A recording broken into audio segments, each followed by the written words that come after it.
안녕하세요. 그녀의 북살롱 미셸입니다. 연휴 잘 보내고 계신 거죠? 날씨가 너무 따뜻해가지고 1월 1일 설이란 그런 느낌이 조금은 들지 않는 그런 연휴인 것 같아요. 네, 오늘 소개해 드릴 책은 재테크계 고전이라고 할 수 있는 부자 아빠, 가난한 아빠입니다. 부제목이 이렇게 붙어 있어요. 부자들이 들려주는 돈과 투자의 비밀. 벌써 한 25년도 넘게 지난 그런 책입니다. 출간 이후로 벌써 그렇게 오래됐네요. 어느새 고전이 되어버린 그런 책인데요. 혹시 아직 읽어보시지 않은 분들은 이 책 꼭 읽어보시면 좋을 것 같아요. 이 책의 저자님이신 로버트 기요사키 님에게는 부자 아버지 그리고 가난한 아버지, 이 두 분의 아버지가 있으셨다고 합니다. 한 분은 친아버지이고요. 그분이 가난한 아버지예요. 그리고 또 한 분의 아버지, 부자 아버지가 있습니다. 바로 어릴 적 친구의 아버지였어요. 아버지는 박사까지 하셨던 그런 교편생활, 공직생활을 하셨던 분이고, 친아버지는요, 그리고 친구의 아버지인 그 부자 아버지는 이 저자 로버트 기요사키를 부유하게 살 수 있는 길로 인도한 그런 아버지, 친구의 아버지이자 어떻게 보면 두 번째 아버지라고 볼 수 있을 만큼 그렇게 인생에 큰 가르침을 주셨던 그런 아버지고, 그분은 사업을 하셨던 분으로 나오네요. 그분에게서 부를 어떻게 늘려가는지, 그리고 세상에 내돌리지 않고 살아갈 수 있는 그런 좋은 습관과 그리고 삶을 대하는 자세, 이런 것들을 가르쳐 주신 분이라고 합니다. 그 두 분에 대한 이야기를 이렇게 비교해 가면서 서술하고 있는 그런 책이에요. 이 책 중에 들어가는 부분에 나와 있는 한 챕터만 좀 읽어 드릴게요. 먼저 가난한 아버지의 삶의 철학을 좀 소개해 드리면 이렇습니다. 돈을 좋아하는 것은 모든 악의 근원이다. 공부 열심히 해서 좋은 직장을 구해야 한다. 돈은 안전하게 사용하고 위험은 피해라. 똑똑한 사람이 되어야 한다. 이런 생각을 가지셨던 분이 저자의 친아버지고요. 다음은 부자 아버지, 저자의 두 번째 아버지입니다. 돈이 부족한 것은 모든 악의 근원이다. 공부 열심히 해서 좋은 회사를 차려야 한다. 직장을 구하는 것이 아니라 좋은 회사를 차려야 한다. 무엇보다 위험을 관리하는 법을 배워라. 위험을 피하라가 아니라 위험을 관리하는 법을 배워라. 그리고 내가 똑똑한 사람을 고용해야 한다. 친아버지는 똑똑한 사람이 스스로 되어야 한다라고 생각하는 주의였다면, 부자 아버지는 똑똑한 사람을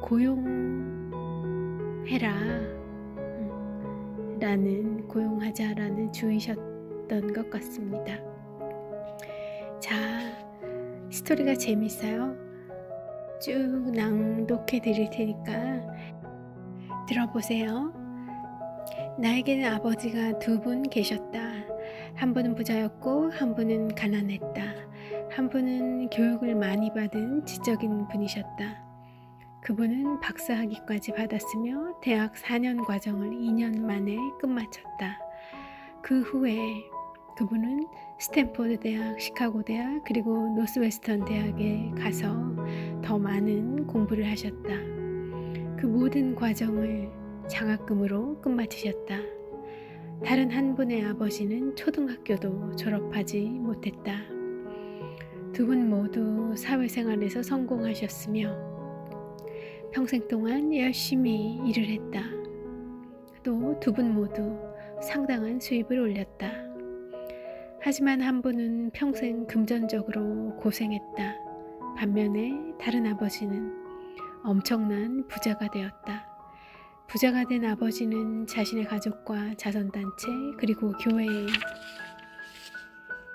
수천만 달러를 남겨주었다. 반면 다른 분은 자식들에게 지불해야 할 청구서를 남겨주었다.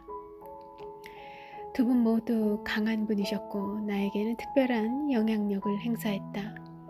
또 두 분 모두 나에게 많은 가르침을 주었다. 그러나 두 분이 똑같은 가르침을 주지는 않았다. 두 분 모두 자녀 교육을 무척 중요하게 여겼지만 똑같은 교육을 강조하지는 않았다. 아버지가 한 분뿐이었다면 나는 그분의 가르침을 받아들이거나 거부해야만 했을 것이다. 그러나 두 분의 아버지는 나에게 서로 상반되는 관점을 제시했다. 한 분은 부자의 관점을, 다른 한 분은 가난한 사람의 관점을 내게 보여주었다.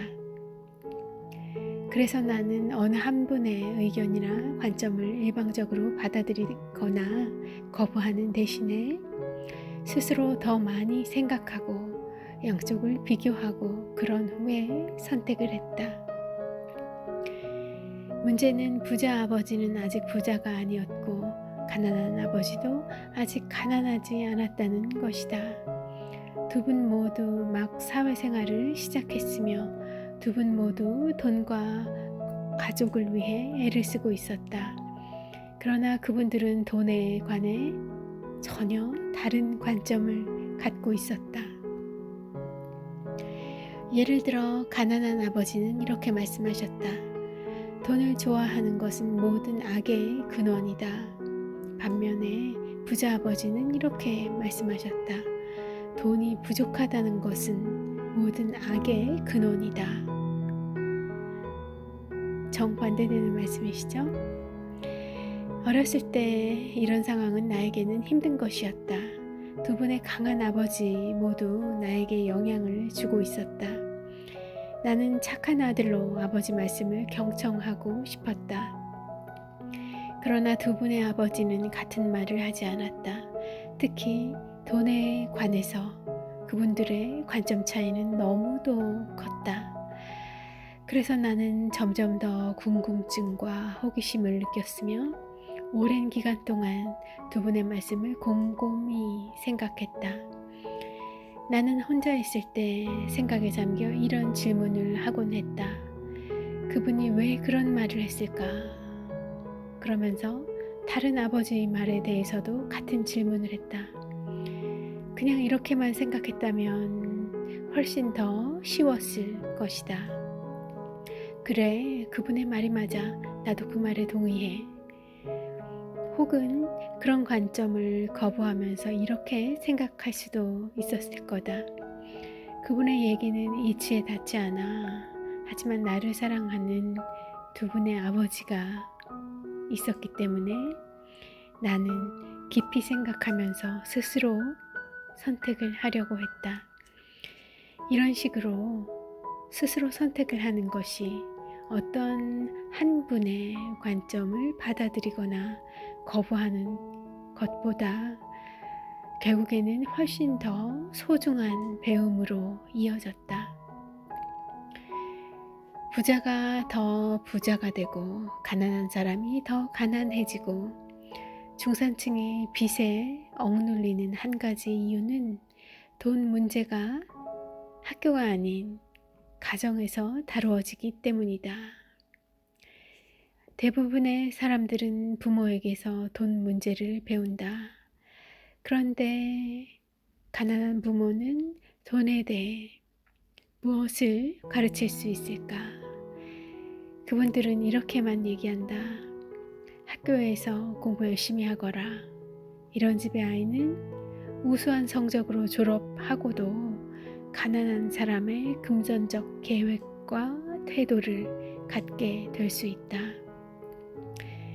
배움은 아이가 어렸을 때 이루어진다. 학교에서는 돈 문제를 가르치지 않는다. 학교는 학문적 혹은 직업적 지식만 강조하고 금융 지식은 등한시한다. 이런 이유로 우수한 성적으로 졸업한 은행가, 의사 혹은 회계사가 평생 동안 금전적으로 고생을 할 수도 있다.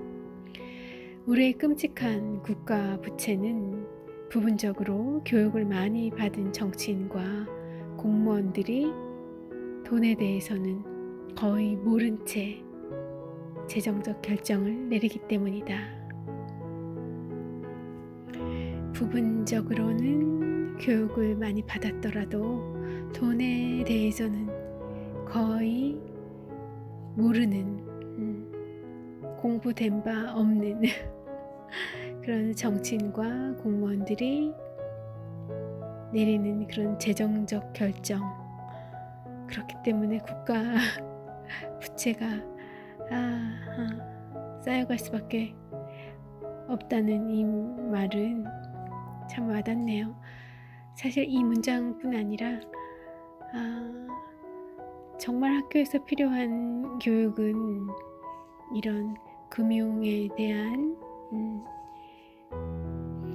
파이낸스에 대한 교육이 없을 것 같은데 실전에서 필요한 아니면 우리 인생에서 필요한 그런 교육들은 전혀 받지를 못했었구나 하는, 그리고 지금도 별로 진행되고 있을 것 같지 않아서 이렇게 별도로 책을 보고 공부를 해야 하는 거였구나 하는 생각이 듭니다. 너무나 중요한 건데 너무나 이 철저하게 외면되고 있는 그런 분야의 공부가 아닌가 싶어요. 의도적으로 외면 시켰을 수도 있겠다 하는 생각도 잠깐 해보고요. 나는 종종 21세기를 바라보면서 이 책이 발간된 해가 1994년인가 그래요. 그러다 보니 21세기를 바라보면서 앞으로 수백만의 인구가 금융 지원 혹은 의료 지원을 원하게 될 때 어떤 일이 일어날지 우려를 한다. 그들은 가족이나 정부에 의존해서 금전적 문제를 해결해야 할 것이다. 그런데 사회보장이나 의료보호의 재정이 바닥나면 어떻게 될까? 돈에 대한 교육이 여전히 부모들에게만 맡겨질 때 우리는 어떻게 생존할 수 있을까? 그들 대부분이 앞으로 혹은 벌써 가난한 사람들인데 말이다. 두 분의 강력한 아버지가 있었던 나는 두 분 모두에게서 많은 가르침을 받았다. 나는 두 분의 가르침을 곰곰이 생각하면서 삶에 대한 소중한 배움을 얻을 수 있었다. 예를 들어 한 분의 아버지는 이렇게 말씀하시곤 했다. 나로서는 그것을 살 여유가 없다. 다른 아버지는 그런 얘기를 하지 못하겠다. 그분은 내가 이렇게 말하도록 했다. 내가 어떻게 하면 그것을 살 수 있을까? 하나는 진술이었고 다른 하나는 질문이었다. 하나는 부정적인 생각이었고 다른 하나는 긍정적인 도전이었다. 곧 부자가 될 내 아버지는 나에게는 그것을 살 여유가 없다라고 말할 때, 우리가 그런 말을 할 때 우리의 사고는 멈춰 버린다고 얘기했다. 반면에 내가 어떻게 하면 그것을 살 수 있을까라고 질문하면 우리의 사고는 움직이기 시작한다고 했다. 그렇다고 원하는 모든 것을 사라는 말은 아니었다. 다만 그분은 가장 강력한 컴퓨터인 두뇌를 활용하라고 말한 것 뿐이었다. 우리의 머리는 쓰면 쓸수록 더 강해진다. 그리고 그것이 강해질수록 우리는 더 많은 돈을 벌게 된단다. 그분은 나에게는 그것을 살 만한 여유가 없다 라는 말이 정신적인 게으름의 신호라고 굳게 믿었다. 두 분 아버지 모두 열심히 일했지만 한 분의 아버지는 돈에 관한 한 머리가 잠을 자게 만들었고 다른 아버지는 머리를 사용하기 시작했다. 그 결과 한 분의 아버지는 경제적으로 더 어려워졌고 다른 아버지는 더 강해졌다. 이것은 정기적으로 운동을 하는 사람과 그냥 소파에 앉아 TV나 보는 사람과의 차이가 나는 그것과 비슷하다. 적절한 육체적 운동은 건강을 향상시키며 적절한 정신적 운동은 재산을 증식시킨다. 게으름은 건강과 재산 모두를 감소시킨다. 나의 두 아버지는 서로 다른 사고방식을 갖고 있었다. 한 분의 아버지는 부자들이 더 많은 세금을 내서 그렇지 못한 사람들을 도와야 한다고 생각했다. 반면에 다른 아버지는 이렇게 얘기했다.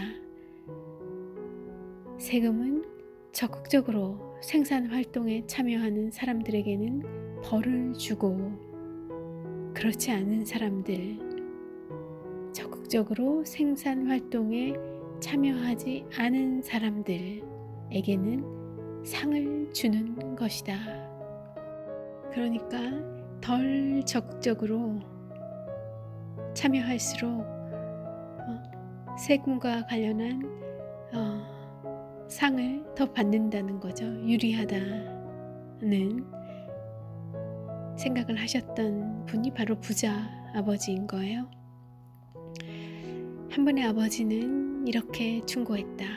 공부 열심히 해서 좋은 직장을 구해야 한다. 다른 아버지는 이렇게 충고했다. 공부 열심히 해서 좋은 회사를 차려야 한다. 한 분의 아버지는 이렇게 얘기했다.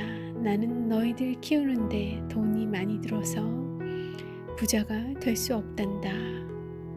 반면에 다른 아버지는 이렇게 얘기했다. 나는 너희들 때문에 부자가 되어야 한다. 라고.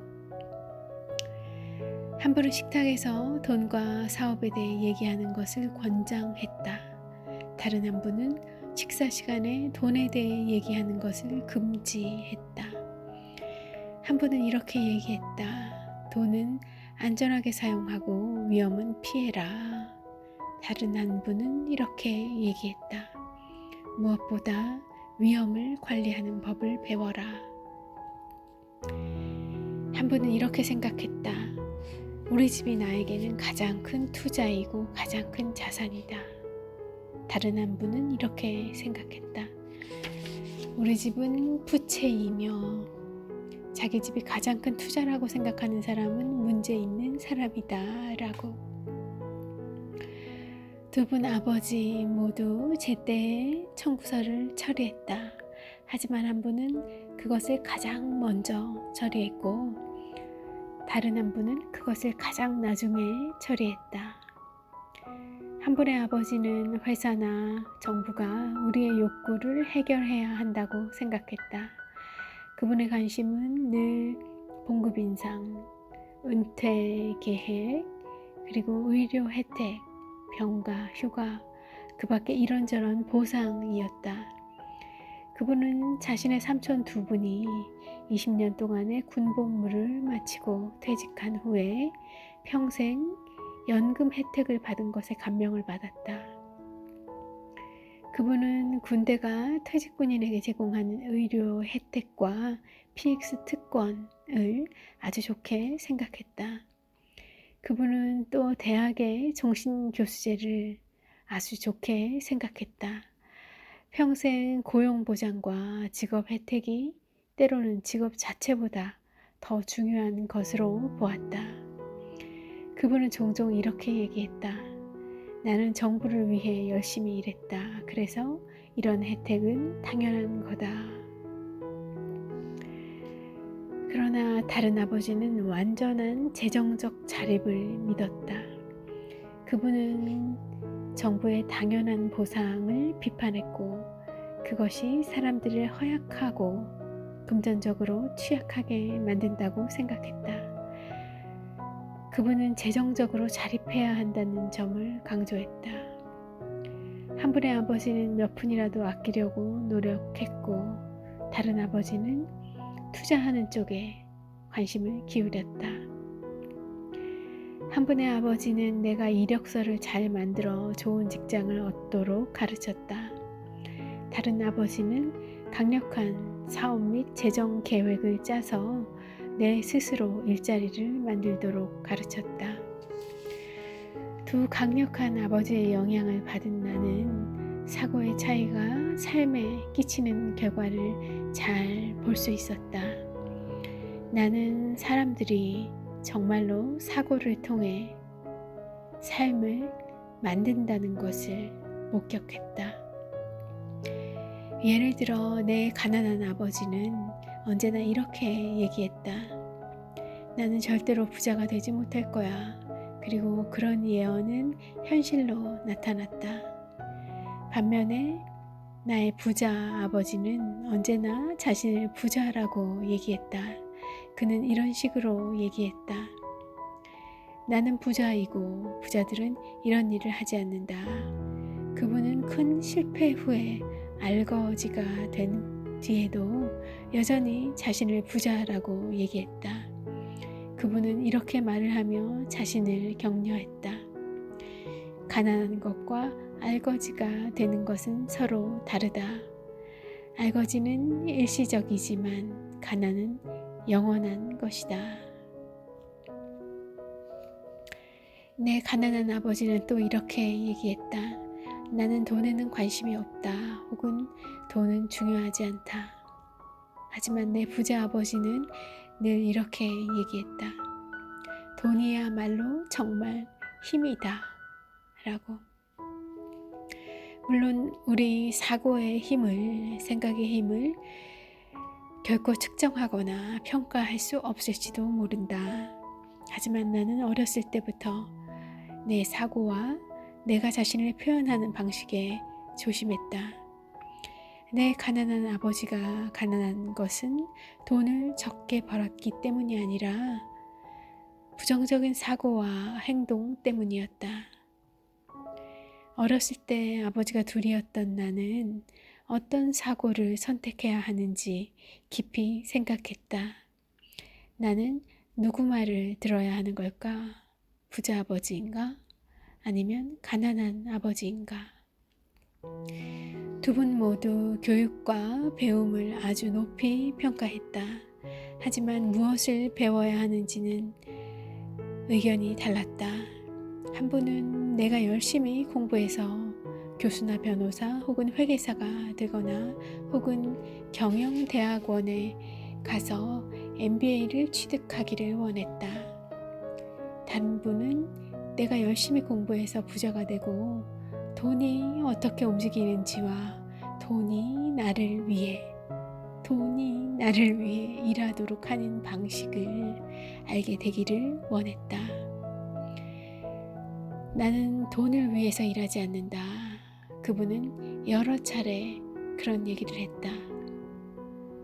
돈이 나를 위해 일한다.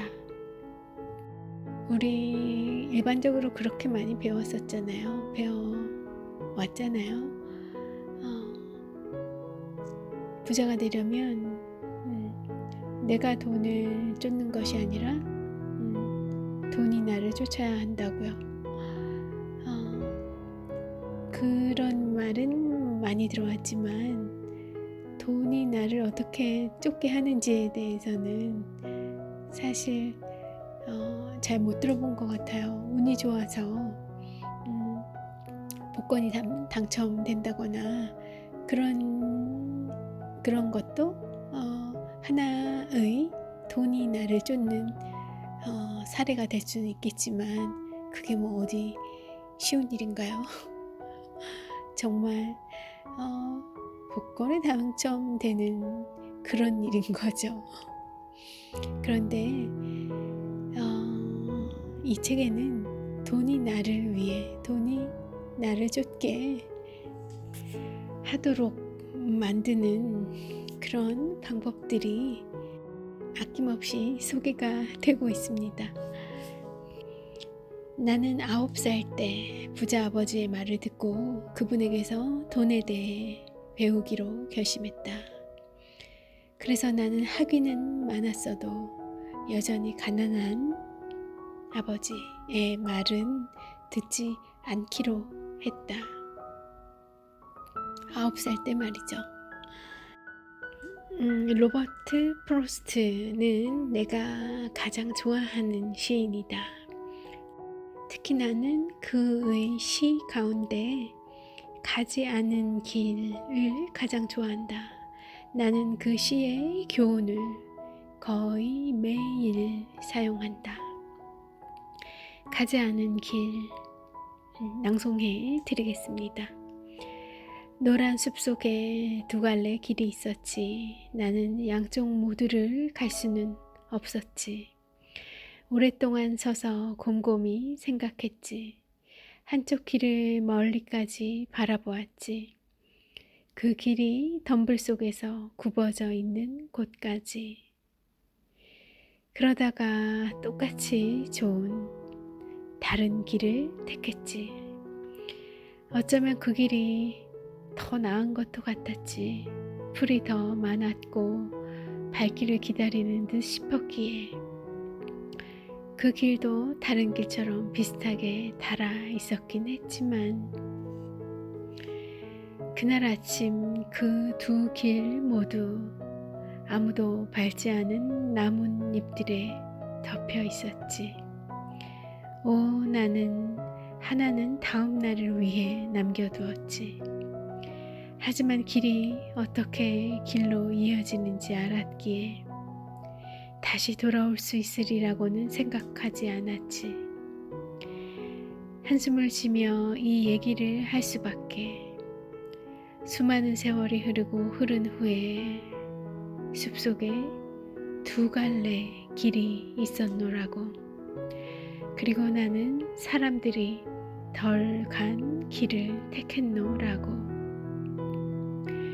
그리고 그것이 나의 운명을 정했노라고. 로버트 프로스트 1916년에 쓰여진 시입니다. 그리고 그것이 내 운명을 결정지었다. 나는 곧잘 프로스트의 그 시를 생각하곤 했다. 학식이 높은 내 아버지의 조언과 그 아버지의 돈에 대한 태도를 경청하지 않기로 한 결정은 아픈 결정이었다. 하지만 그것은 내 삶을 규정할 결정이었다. 그렇게 결정을 한 후에 돈에 대한 나의 배움이 시작되었다. 부자 아버지는 나에게 30년 동안 내 나이 39이 될 때까지 배움을 주었다. 그리고 내가 그분이 애써 내게 가르치려 한 그 모든 것을 완전히 이해한 것 같았을 때 그분의 가르침은 끝이 났다. 돈은 일종의 힘이다. 하지만 더 힘이 센 것은 돈에 관한 지식이다. 돈은 있다가도 없지만 돈에 대한 지식이 있으면 그것을 통제할 수 있고 재산을 모을 수 있다. 긍정적 사고만으로는 충분치가 않다. 왜냐하면 대부분의 사람들은 학교에서 돈에 대해 배우지 못하고 그래서 평생을 돈 버는데 바치기 때문이다. 내가 처음 돈에 대해 배우기 시작했을 때 내 나이가 9살에 불과했기 때문에 부자 아버지가 나에게 가르친 교훈은 간단한 것이었다. 그러나 결국에는 이 모든 것이 6개의 주요 교훈으로 압축되어 30년 동안 반복되었다. 이 책은 그 6가지 교훈에 관한 책이며 나는 부자 아버지가 나에게 얘기해 준 것처럼 아주 간단하게 이 책에서 설명을 했다. 이 교훈들은 해답이 아닌 지침이 될 것이다. 이 지침은 당신과 당신의 아이들이 점차 증가하는 변화와 불확실성의 세상에서 어떤 일이 일어나건 더 부자가 되도록 도와줄 것이다. 오래된 이 책을 아직 만나시지 못한 제 팟캐스트 유튜브 청취자 팔로워 분이시라면요, 이 책 꼭 읽어보시기를 권해드립니다. 유태인들은 어려서부터 이런 경제에 대한 교육을 어려서부터 배운다고 들었어요. 아마 잘 아실 겁니다. 그런데 우리는 많은 분들이 집에서 그런 교육을 또 받지 못했고 학교에서는 그런 내용이 아예 없었으니까요. 지금 내 나이가 이 책의 저자분이 처음 시작했던 그 9살의 나이보다 너무 많이 와 있다 싶으시더라도 또 우리에게는 100세, 120세 살아가야 될 그런 남은 시간들이 있고 그리고 또 자녀분들도 계실 거니까요. 부자 아빠의 가르침 이 책을 통해 만나실 수 있는 그런 기회 되시길 바랄게요. 오늘 설날 연휴라 이 책이 좀 더 의미가 있을 수 있을 것 같아서 나름대로는 골라봤습니다. 좋은 연휴 보내시고요. 좋은 책으로 또 다시 오겠습니다. 함께 해주셔서 감사하고요. 미셸이었어요.